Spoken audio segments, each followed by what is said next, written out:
I'm from WAAF in Boston. We are Boston's rock station and the first station on the planet to play Godsmack. And thank you very much for coming out and celebrating Godsmack Day with us.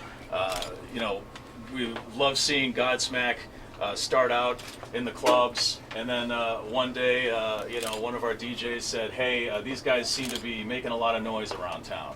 And we started playing them, and it was great seeing you guys getting the bigger rooms, doing shows like Loco Bazooka, doing shows like the Indoor Beach Party, and then you're in arenas and you're in the stratosphere, but always coming back to Boston, keeping their roots in this area. And another person that really was a supporter of local music, or is a supporter of local music, Mayor Walsh here, on Record Store Day, coming down, picking up some records for the Dropkick Murphys. As a state rep, he was a supporter, and I hope still Modern is. Lovers. I picked up Modern Lovers. Yeah, the Modern Lovers. He wants to make the state rock song Roadrunner by the Modern Lovers. So Mayor Walsh, a supporter of the local scene and the arts here in Boston. So thank you very much for coming out, and here to make the proclamation, the Mayor of the City of Boston, Martin J. Walsh. This is probably my highlight of my whole time being here, so I want to thank you guys. Thank you guys. I was out in the... Where's your highlight? It's the highlight. I was out in the hallway talking a little bit about the old days. We're just talking about the different venues in Boston that we used to have here, that new bands and startup bands would actually be able to perform it and be recognized. And you know, we talked about the Channel, we talked about the Rathskeller, two places that aren't here anymore that we went there. And you know, one thing in Boston that we want to do is try and bring back some of that tradition and culture that we have here in the city of Boston. So many great performers started their career right here in the city of Boston, or in this area, I should say, in the greater Boston area, and went on to do unbelievable things. And we need to continue to do that and push that so young people, young talent, has the same opportunity that your band did. And I think that's something that we're going to work with the different radio stations. So I want to thank you for it. I do have a proclamation here that I want to read today, and I'll finish off. I'll tell you a few more remarks after that. Whereas Godsmack is an American alternative metal band that came together in 1995, playing bars and clubs in Boston and quickly climbing to the top charts in the New England area.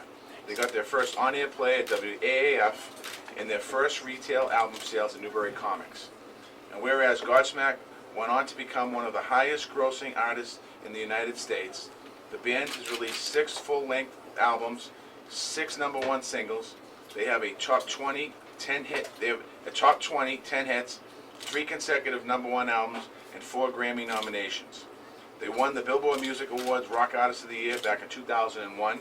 And whereas Godsmack has been a prolific and popular live act, headlining in large arenas and performing in many tours and festivals, from Aussie Fest to Mayhem to Uproar and Rock on the Range. And whereas the accomplishments are credited to Godsmack's talent and artistic band, the members Sully, Robbie, Tony, Shannon. And whereas to mark the release of their 6th full-length album, 1000 Horsepower, at Newbury Comics Store in Faneuil Hall, Boston, is hosting Godsmack Day in their honor. Therefore, I, Mayor of the City of Boston, Martin Walsh, do hereby proclaim August 6, 2014 to be Godsmack Day in the City of Boston. I encourage my fellow Bostonians to acknowledge and applaud the many musical contributions of the band offered by the music industry in the City of Boston and millions of fans across the world. And also, what this does for them today, I talked to them outside what it does for them. They know what to do, what they can do and can't do in the City of Boston today, and they know what they normally can't do in the City of Boston they can do today. So thank you very much.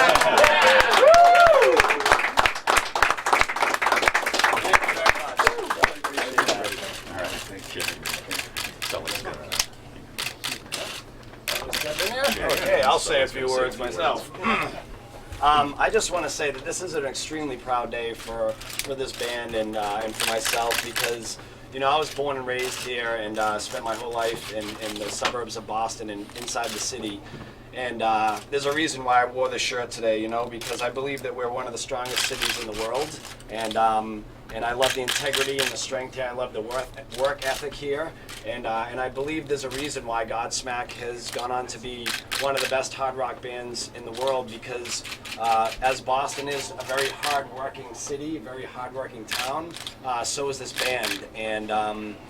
And it's just, it's a real honor to be appreciated for all the hard work we do. You know, this is a band that still plays our instruments and goes out there and sweats blood and tears for the fans and for the world.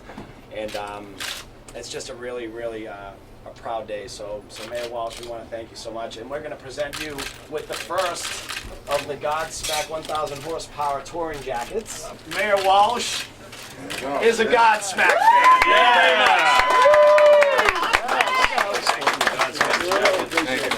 Hugs all around. So there you go. It's officially Godsmack Day. All right, Eric Hansen here, honored to be joined by Godsmack on Godsmack Day. On Godsmack Day, doesn't that sound nice? I can't even get my head around On it. cereal boxes. What is it like, legitimately, to have your own day? It's nice. It's becoming a family brand, you know? It's nice. You're like one level away from being a one-word person like Cher or Madonna. He starts off with a day. I'm not really sure what we get on Godsmack Day, but hopefully it has something to do with food because we're getting really hungry. Well, you have to read the fine print on the proclamation the mayor gave you. Yeah. So we're here today to coincide with Godsmack Day and the release of your new album, 1,000 Horsepower. And in having a chance to listen to a little bit on the title track, I was really struck by, you were talking about what it was like to be a young, struggling band in Boston trying to get out there. And in coming to see you today, I was thinking, you've now kind of come full circle. And I was wondering, what is it like on your end of the spectrum in the music business now as the seasoned veterans? What is the biggest difference in the music business now to when you guys were that young, hungry band starting out trying to get your name out there? Well, there's a tremendous difference, obviously. We were raised in an analog world. We were raised on vinyl records and cassettes. And, now there's a big digital world that has taken over and something called the internet that has become a real monster to contend with. And it's one of those things that you have to learn to embrace really fast or go down in flames. And it's a very powerful tool, and it's really effective if you know how to use it the right way. But we also try to preserve the integrity of bands that still play their instruments and write their own music and stuff like that, which is what this band is, and we always have been. So, that's to me, that's the biggest difference. That's what's going on. But it's funny how music is cyclical. Back in the 30s and 40s when they were printing singles with a B-side on a 45, and then we went through all these phases with, full albums and then 8-tracks and cassettes and CDs, and now into MP3s. We're getting back into singles again. You extract a single from iTunes. It's almost like it was in the 40s when it was a single and a B-side.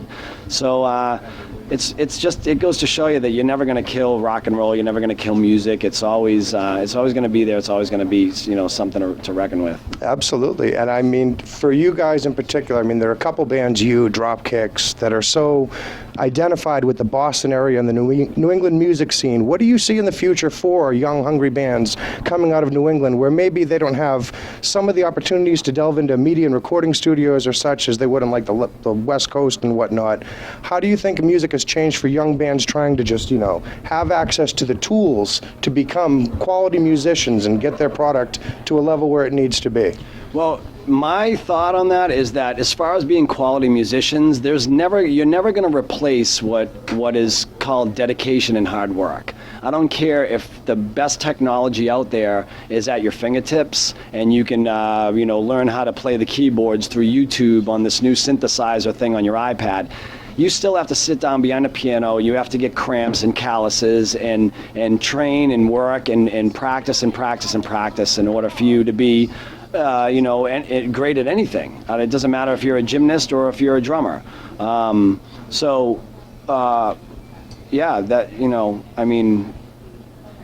What was the question? I think you kind of answered it. I think that's about it. Well, I want to thank you very much for taking a minute to speak with us on your day, Godsmack Day. Wish you best of luck with the new album. I've had a chance to listen to some of it. Quality as always, and thank you very much for taking a minute with us. My pleasure. Thank you. Thanks. Eric Hansen here with Godsmack on Godsmack Day. Peace out.